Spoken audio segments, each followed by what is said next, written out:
Hello, I'm Dr. Jerry Jones, and I want to welcome you to this presentation on the action potential, the origin of the heartbeat.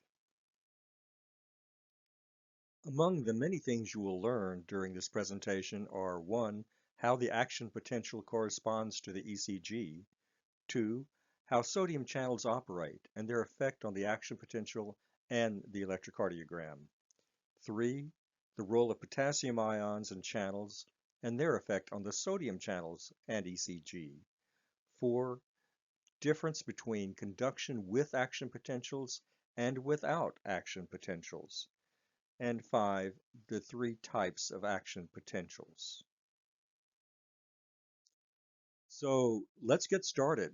We're going to begin with non-nodal action potentials. This is the type of action potential you would expect to be generated by a working ventricular myocyte. I want to begin by explaining the concept of a resting membrane potential. Now, a difference between two electrical charges is called a potential difference. It's often shortened to just potential, but I think we should remember that it is a potential difference between two charges. Now, those charges could be both positive, they could both be negative, or one could be positive and one could be negative. The resting membrane potential is the difference in charge between the inside of the cell and the outside of the cell. It's a difference in charge. It's not a specific charge on a particular physical entity. Now, how this difference in charge changes and the subsequent effects on the cell are what we are interested in. I want to demonstrate two ways that impulses are transmitted in the heart. The first method here is by electrotonic conduction. Now, please note that I said electrotonic and not electronic. Electrotonic. Below is a diagram of some myocytes lying end on end. Each is connected to the next by an intercalated disc. Now, each intercalated disc is composed of three parts, but we're really only interested in one part, the gap junction. The gap junctions provide the means for ions to move directly between cells without exiting the cell and getting into the exterior and then coming back in. They can move from cell to cell to cell without ever having to go outside the cell. Therefore, transmission of the impulse is facilitated by the gap junctions. The gap junctions can appear anywhere two cells are abutting each other, but they're mostly located and work most efficiently at the ends of the cells. The gap junctions here are represented by the openings between the cells. The openings on the upper side of the cells represent sodium channels, which are not going to be involved in this slide, but will be in the next. Now, electrotonic conduction is based solely on the principle that like repels like. Positive repels positive, negative repels negative. You probably learned this in junior high school science class. We'll start this off by having some positively charged ions, such as sodium ions, enter the first cell at the beginning here.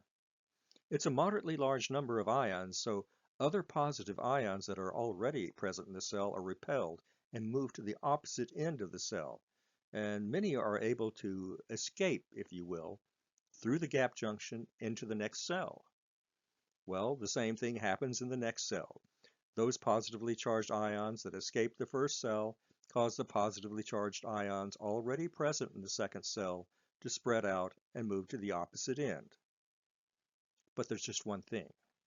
The number of ions entering the second cell was not as large as the number of ions that entered the previous cell. So we're back to the second cell, the middle cell here. And the positively charged ions that just entered the cell have caused other positive ions to move to the opposite side, but not with the same force as in the first cell. This again causes positive charged ions to move to the opposite end and into the next cell, but as you can see, the force is rapidly dying out. Eventually, the impulse is too weak to propagate any further, and it simply dies out.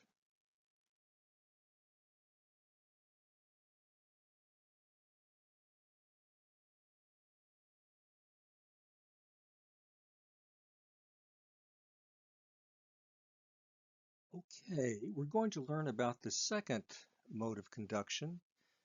It's electrotonic conduction, but with an added boost. Starting at the first cell, a bunch of positively charged ions enter the cell, but this time there are more ions, and they move more rapidly. This causes the sodium channels, the openings depicted in the top of each cell, to open and allow a huge amount of positively charged sodium ions to enter the cell. This causes the positively charged ions that were already present to move rapidly in large numbers to the opposite end of the cell and escape through the gap junctions.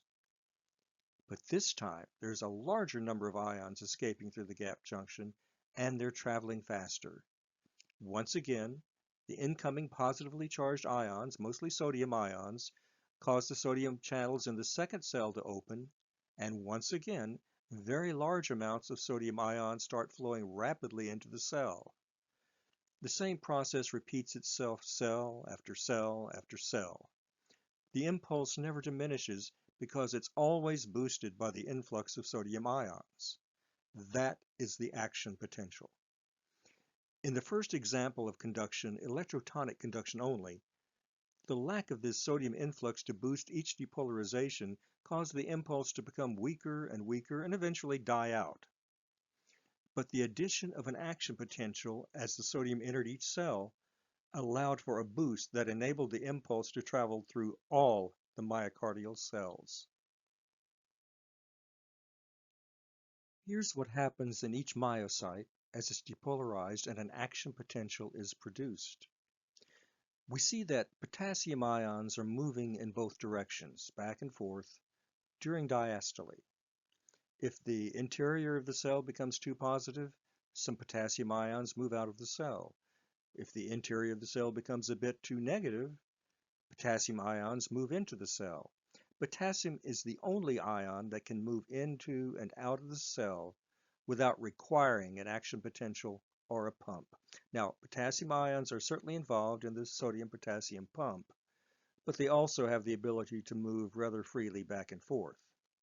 They do this during diastole, otherwise known as phase 4, to try to maintain the RMP, the resting membrane potential. They want to maintain it as close to minus 90 millivolts as possible.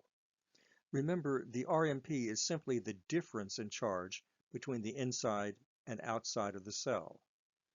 Also, we call this the resting membrane potential only during diastole. It's very active during the other times. Well, we need an impulse to arrive to start an action potential, and there it is. Immediately, sodium ions start pouring into the cell. This is going to push the positive charge on the inside of the cell to dangerous heights unless something is done very quickly. Now, I can guarantee that there are two remedies that are not going to happen under any circumstances. First, the sodium ions are not going to flow out rapidly from the cells through their own exit channels, because there are none. Second, there will be no negatively charged ions pouring into the cell to offset the positive charge, because there aren't any channels for that either. So how does a cell manage to offset the rapidly escalating and dangerous internal positive charge? Well, how about channels that allow positively charged potassium ions to move freely in and out? And that's exactly what happens. Just as the influx of sodium ions during depolarization ends, potassium ions begin pouring out of the cell through their own channels in order to reduce and offset the rapid increase in intracellular positivity. Now, one would expect the action potential, which you remember is nothing but a graph of voltage against time, just like the ECG tracing, to show a rapid, almost straight line downward, indicating rapid repolarization back to minus 90 millivolts. But that doesn't happen. Instead, the line levels off for a bit, usually not totally horizontal, but pretty close. Why is that? That's because calcium ions suddenly start entering the cell through their own channels, the L-type calcium channels. The influx of positively charged calcium ions slows the descent of the downward curve caused by the potassium ions. But don't forget, the potassium ions continue to exit during this time. You just can't see it because of the large influx of the positively charged calcium ions. But this inward influx of calcium ions is short-lived, and the L-type calcium channels close, leaving just the exiting potassium ions. The graph then returns to its steep decline towards complete repolarization to minus 90 millivolts. Why the entry of calcium ions during phase 2? Remember, these are working, contracting myocardial cells, and calcium is needed for excitation, contraction, coupling. But if you think the calcium entering the cell through the L-type calcium channels is the calcium that couples myofibril contraction to the depolarization of the cell, you're wrong. The entering calcium ions actually are just a trigger for the release of massive, and I mean really massive, stores of calcium from the sarcoplasmic reticulum, one of the cellular organelles. That's the calcium that enables the myofibrils to contract. Now, phase 4 is electrical diastole. During this time, there is essentially no net ion exchange. Now, as I said before, potassium ions are moving in and out of the cell through their own channels, fine-tuning the resting membrane potential and keeping it as close to minus 90 millivolts as possible. You may hear me refer to electrical systole and electrical diastole. Phase 0 is electrical systole, depolarization. Literally everything after that is electrical diastole, but we usually use the term in reference to phase 4. Electrical systole lasts about 1 or 2 milliseconds. Mechanical systole, on the other hand, the actual contraction of the heart, doesn't even begin until about the latter part of the ST segment or T wave. The myocardium is not quite as fast as the electrical impulses that drive it. Here's a short animation illustrating everything we just discussed. Now watch closely.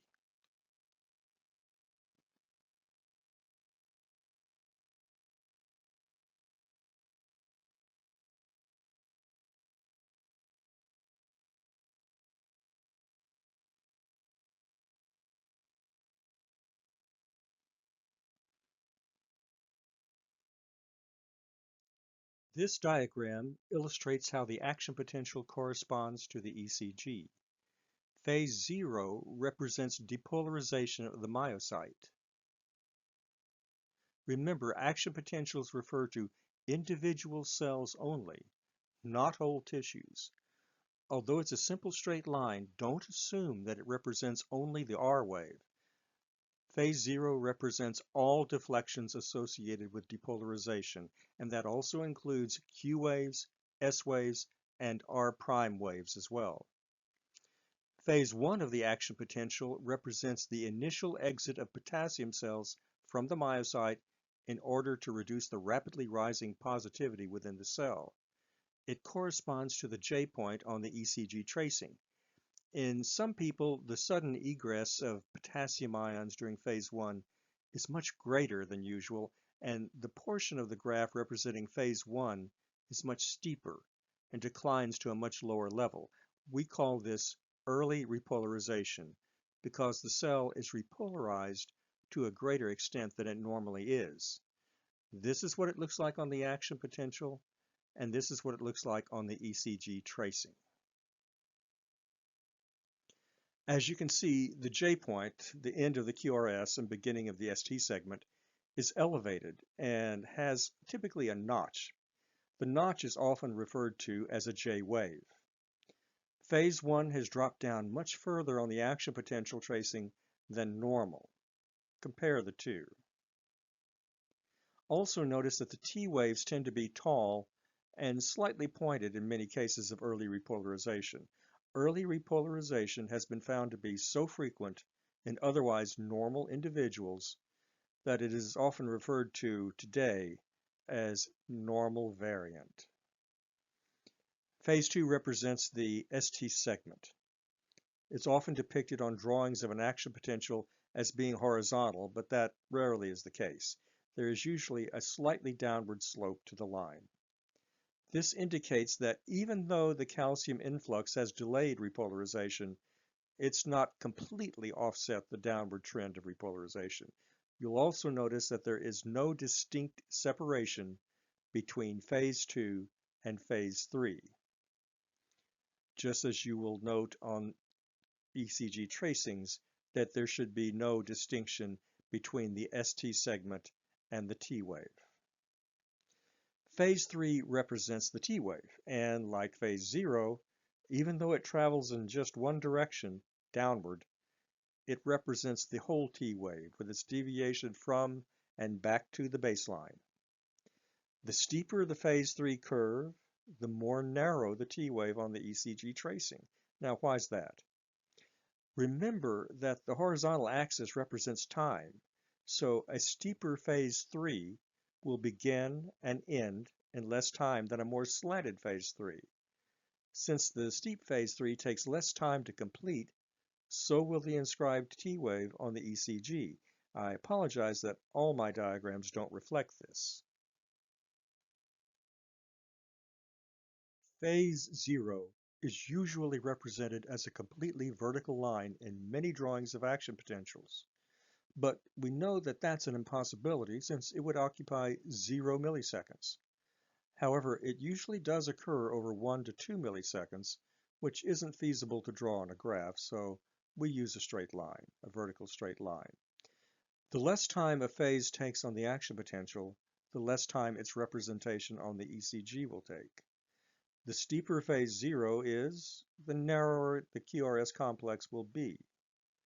In the diagram on the left, we see a very steep, essentially vertical phase 0 and a correspondingly narrow normal QRS complex. In the diagram on the right, we see a situation in which phase 0 has an obvious slant to it, a decreased slope, which occupies more time on the horizontal axis. Correspondingly, the QRS complex on the ECG is prolonged. This is a very, very important point. Note that although the line for phase 0 is slanted to the right and occupies more time on the horizontal axis, it's still a perfectly straight line. What does this mean? It means that the corresponding QRS interval will be widened. We expected that, but not just widened. It will be widened from the very beginning to the end. That is a pathological widening due to pathological processes at the cellular level. Now, think about a right bundle branch block. Certainly the QRS will be widened, but not from the very beginning. Look at any right bundle branch block in the lead V1, and you will see that the first half of the QRS is normal. It's not widened. It's only the second half of the QRS that's widened in a right bundle branch block. In the case of a right bundle branch block, the widening is due to the circuitous route the impulse has to follow in the ventricles. It doesn't imply any cellular pathology.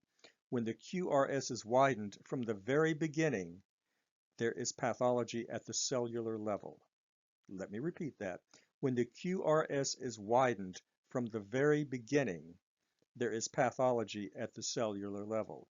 Now look at that QRS in the second drawing, the one on the right. Look at the width of that little R wave. It's wide. It's wide. So this QRS complex is widened from the very beginning. So the more rightward slant to phase 0, the wider the QRS will be from the beginning. This usually, but not always, widens the entire action potential, so there's often an increase in the QT interval. It implies a slowing of conduction through the heart due to some pathological process affecting the cells. Now, different phases of the action potential may account for prolongation of the QT interval. Here's a normal QT, and here's an abnormally prolonged QT interval. What's causing the prolongation? Well, we can see that first of all, there is a diffuse prolongation of the QRS complex from beginning to end. So we know that there is a decreased slope or slant to phase 0. but there's also quite a wide uh, T wave there. So we know that there is some prolongation during phase 2 and 3. So there's something else going on during electrical diastole in phase 2 and 3. So just by looking at the QRS complex, the QT interval, we can kind of imagine what the action potential would look like for that particular cell.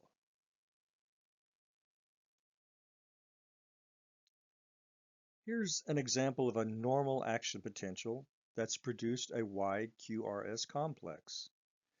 Does this mean that there's pathology at the cellular level? Well, let's look first at the action potential. Since phase 0 represents depolarization, the QRS complex, let's focus on phase 0. How does phase 0 look to you? Now pause the presentation if you want to think about this. It looks straight and vertical to me, so it's normal. Now let's look at the QRS on the ECG snippet. How does it look to you? Again, pause the presentation if you want to think about this. Well, the first half of the QRS appears normal. The tiny R wave is very narrow, and the descent of the S wave is straight and smooth until it almost reaches the bottom. At that point, there's a notch and a slight deviation or widening begins. This is a left bundle branch block. The problem is not within the cells themselves, but rather in a circuitous route that the impulse must follow in order to complete depolarization of the ventricle. But wait a minute, you say. The action potential appears normal, while the ECG shows widening from the mid-QRS to the end of the T wave. The QT interval is definitely widened, but the action potential doesn't suggest any widening, which would indicate a prolonged QT interval. Why is that? Okay, you have a question, I have an answer. Remember, this is left bundle branch block, and the QT interval is prolonged because of the longer circuitous route the impulse had to follow. The action potential records only one cell, which is not involved in the overall route of the impulse.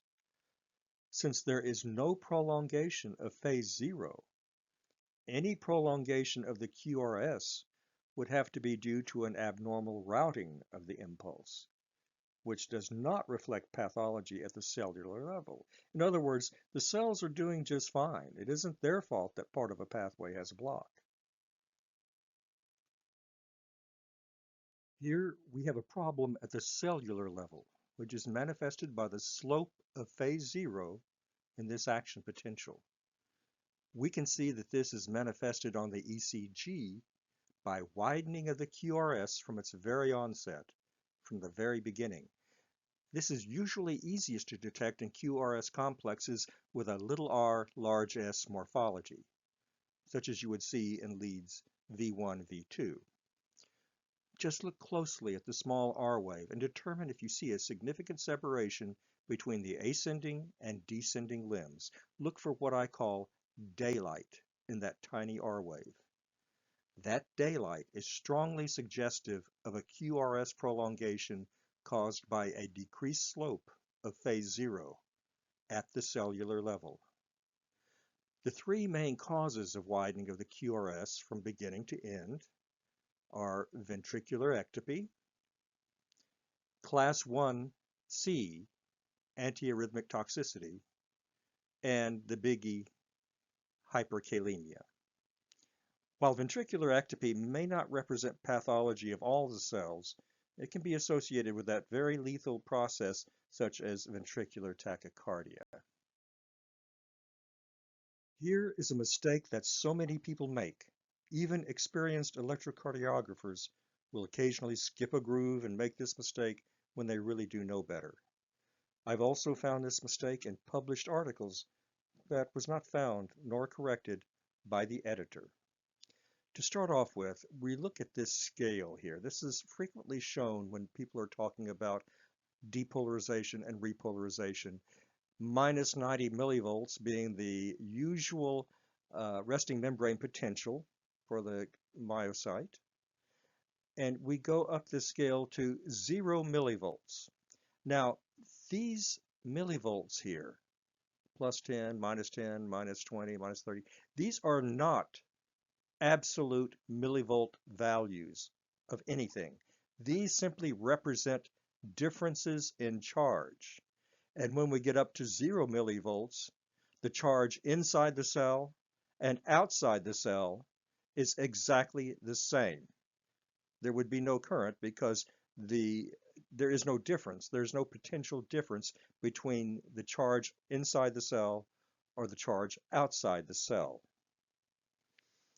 Keep that in mind. Now, depolarization means the membrane potential is moving up the scale towards 0 millivolts, becoming less and less negative. Repolarization means the membrane potential is moving down the scale, away from 0 millivolts. It's becoming more and more negative. Depolarization, more positive. Repolarization, more negative. Let's say the resting membrane potential is at minus 90 millivolts for a patient. It's normal. But that patient starts to retain potassium, and her potassium level begins to rise. Of course, this has a direct effect on the resting membrane potential, and the resting membrane potential after the increase in serum potassium is now minus 82 millivolts. Is the resting membrane potential reduced or increased? Pause the presentation if you want to think about this. The resting membrane potential has moved up the scale towards 0. Thus, there is less difference between the charges inside and outside the cell. Remember, the complete phrase is resting membrane potential difference. The difference has changed from minus 90 millivolts to minus 82 millivolts. Thus, there is a reduction in the resting membrane potential because there is now less difference in charge between the inside and the outside of the cell. Let me repeat that. There is a reduction in the resting membrane potential because now, from minus 90 to minus 82 millivolts, there is less difference in charge between the inside and the outside of the cell. Again, these are not absolute voltages. These are simply differences in charge between the inside and outside of the cell.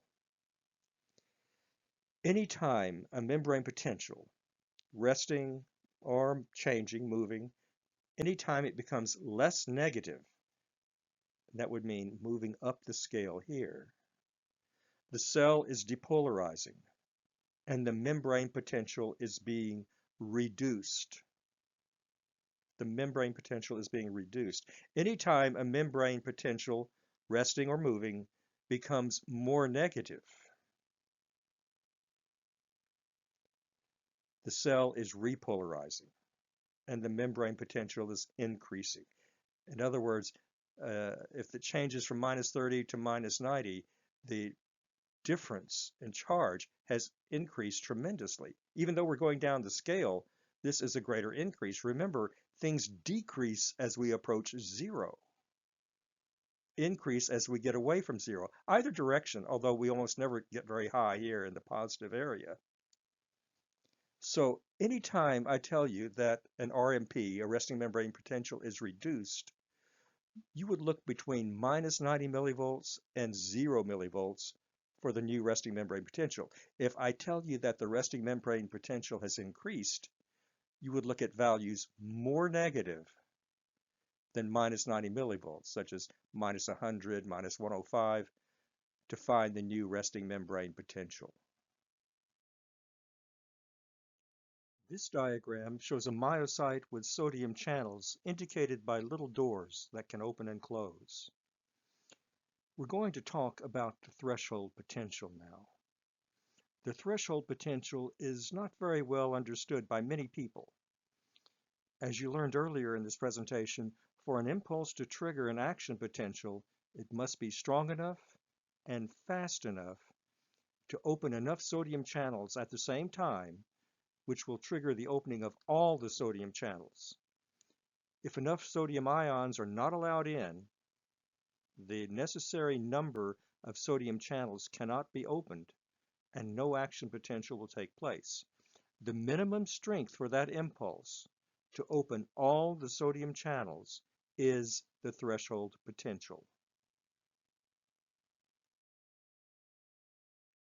The sodium channels exist in three states, which I like to compare to a door. After having opened during depolarization, the door slams shut and is locked. It's only open for about a millisecond. Once it closes, we don't want it reopening immediately and extending electrical systole indefinitely, which would not be compatible with life. So it is closed and locked tight. But what can unlock the door? The only thing that can unlock the door is repolarization. As the cell repolarizes, as the membrane potential becomes more and more negative, heading towards minus 90 millivolts, the doors start to unlock, though not all of them at exactly the same time. Remember, just like a real door, just because it's unlocked doesn't mean it's open. Following a repolarization, the doors are all unlocked, but they're still closed. What's going to get them to open? An arriving impulse, and hopefully one that reaches threshold potential. And so the process starts all over again.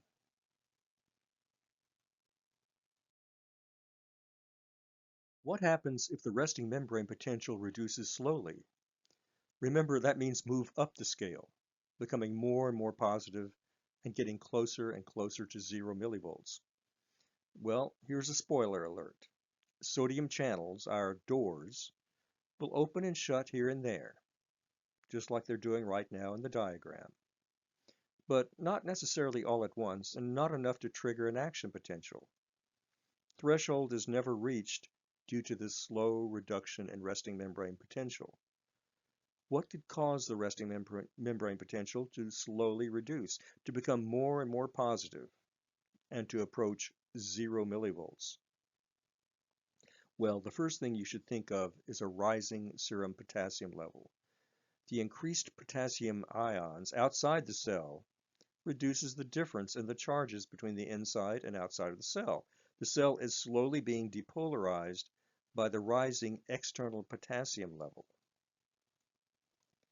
Action potentials and QRS complexes can still occur, but every time that repolarization takes place, it doesn't repolarize back down to minus 90 millivolts anymore.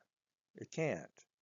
It may repolarize down to minus 80 millivolts, for instance, and this represents a decrease in the resting membrane potential because the difference in voltage between 0 and minus 80 is less than the difference between 0 and minus 90. There are some sodium channels that remain shut and locked until the cell is repolarized to a level that is more negative than minus 80 millivolts. So not all sodium channels are available to open when an impulse arrives. Let's say the serum potassium level continues to rise, and now the difference in voltage between the inside and the outside of the cell, the resting membrane potential, is now just minus 66 millivolts.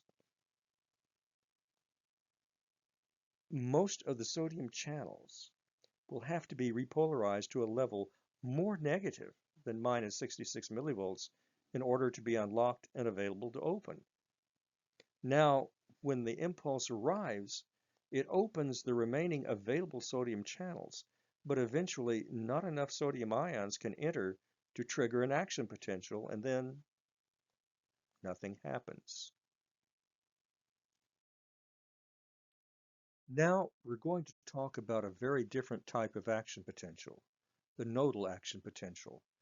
This is the action potential you would see if you were recording cells in the SA or AV nodes. The first thing you should realize about nodal cells is that they don't contract. They'll tell you, that's not my job. Therefore, there's no need for calcium entry to trigger excitation-contraction coupling. So, is there no calcium entry in the nodal cells? Actually, It is calcium entry through the L-type calcium channels that finally triggers the action potential in nodal cells. If you look closely at the diagram of the nodal action potential, you'll notice three things. First, phase zero is not as straight and vertical as the phase zero in ventricular myocytes. There's a bit of a slope or slant to phase zero. Now, what does that tell you? It tells you that depolarization of the SA nodal cell or AV nodal cell takes longer than that of the working myocytes. The ion channels that must open to precipitate depolarization of the nodal cells occurs in stages and takes longer. The working myocytes have just one stage of depolarization, and that occurs with the sudden opening of the sodium channels. Therefore, those channels are called the fast sodium channels. And the L-type channels that carry calcium into the cells to depolarize the nodal cells are called the slow calcium channels. Fast sodium, slow calcium. Fast sodium, slow calcium. The second thing you should have noticed is that there is no phase 1 or phase 2 plateau. The nodal action potential goes from phase 0 to phase 3 directly. There's no phase 1 or phase 2. And the third important thing you should have noticed is that phase 4 is not flat. It's constantly moving upward. And what does an upward movement of the resting membrane potential mean? Depolarization. Phase 4 is always in a constant state of depolarization, and we call that spontaneous diastolic depolarization or spontaneous phase 4 depolarization. Either phrase works. You'll hear both of them being used. So what makes nodal cells depolarize spontaneously while the working cells have to wait for an arriving impulse? There's an ion channel called the funny channel. I'm not joking. It's really called the funny channel. For years, we thought this was a sodium ion channel, but it was eventually decided that while it is primarily a sodium channel, other positive ions are also invited in. So it allows entry to a mixture of positive ions.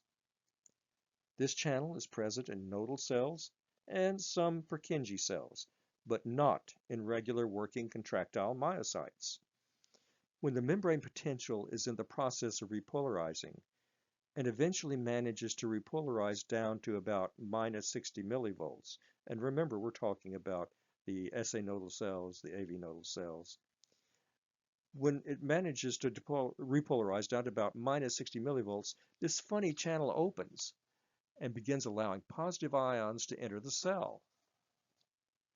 However, it's not enough to trigger a depolarization or an action potential, but it is enough to wake up the T-type calcium channels, which allow calcium ions to begin entering the cell.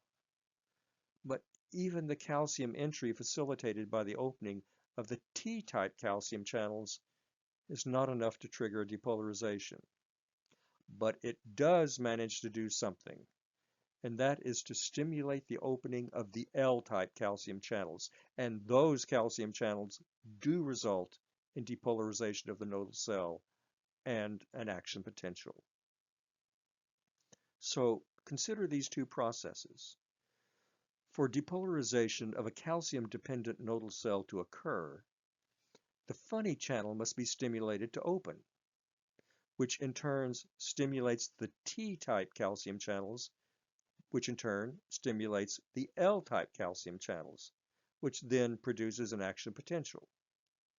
Now, is it any wonder that the calcium channels are referred to as the slow calcium channels? On the other hand, in the working myocytes, the sodium channels open and depolarization occurs, all in about 1 to 2 milliseconds. That's why the sodium channels are known as the fast sodium channels.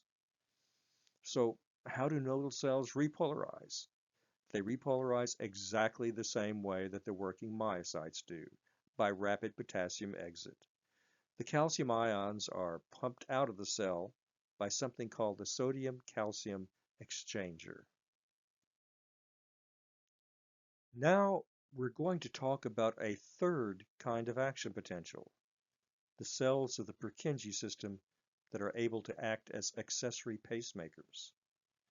This type of action potential is really a hybrid of the other two types. It looks just like a regular working ventricular myocyte action potential, except the baseline is a bit unstable, and it's always in the process of depolarizing, just like the nodal cells.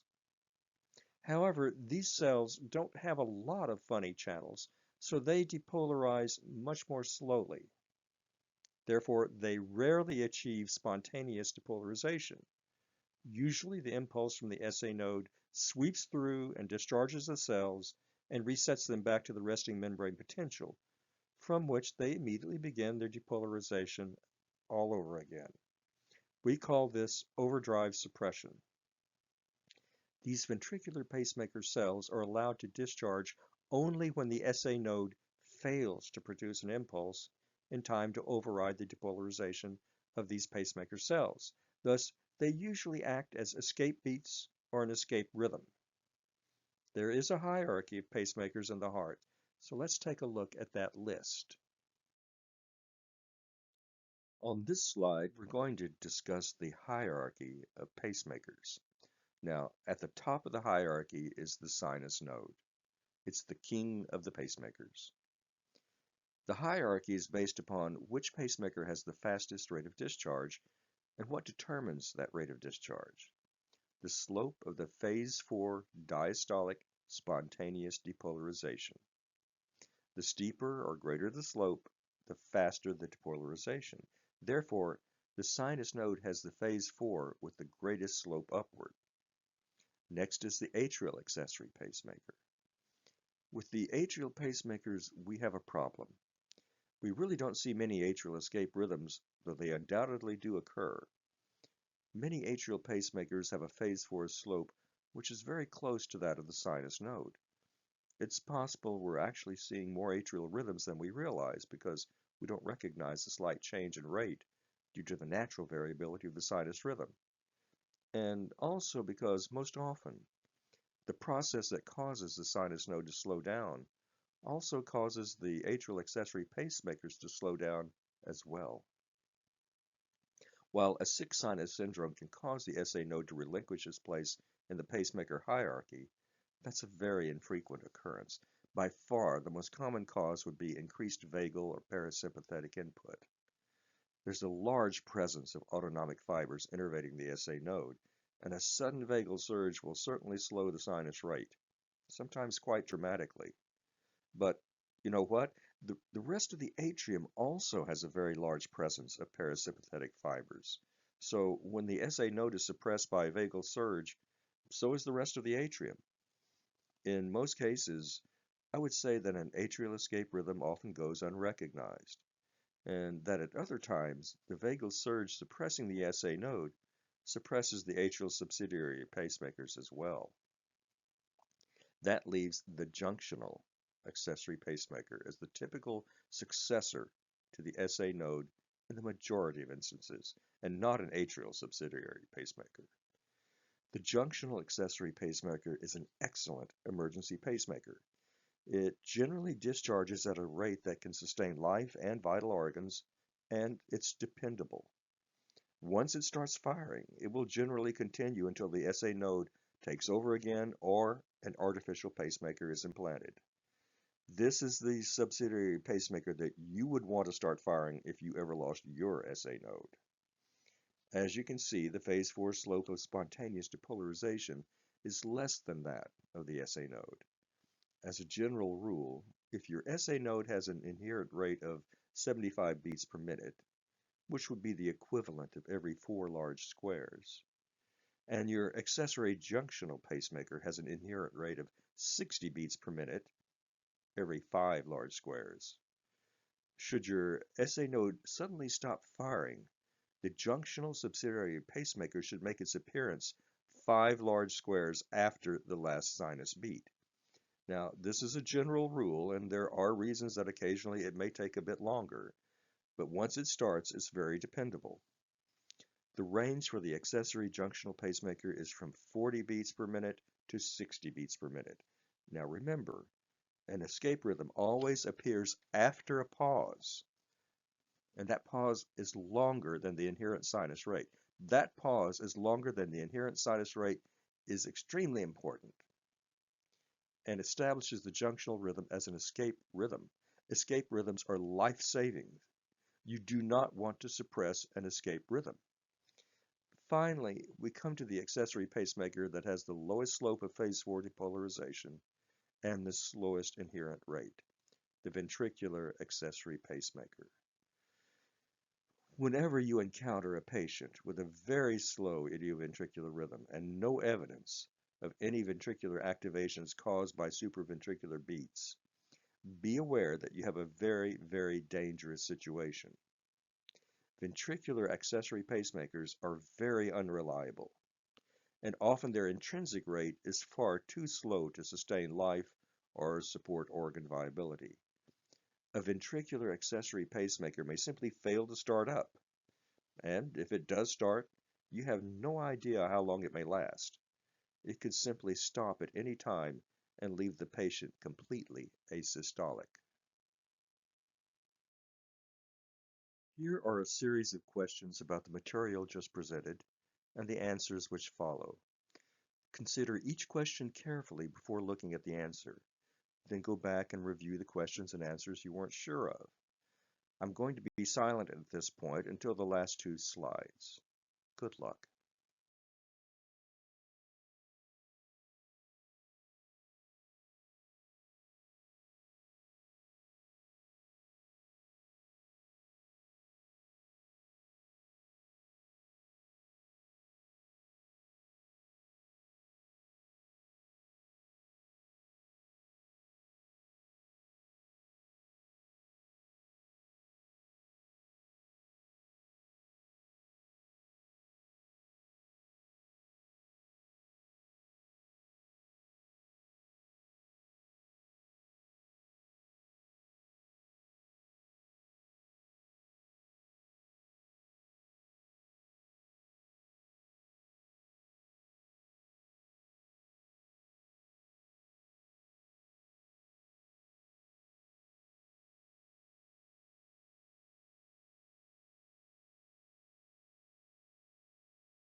Okay, that was a lot of material, wasn't it? I want you to go back over this presentation from time to time, and I want you to concentrate on the effects of hyperkalemia on the action potential. A thorough comprehension of this material will really prepare you well to understand the effects of hyperkalemia and ischemia on the myocardium. Well, congratulations, you made it. I want to thank you for your time, your attention, and your tenacity. I'll see you in class.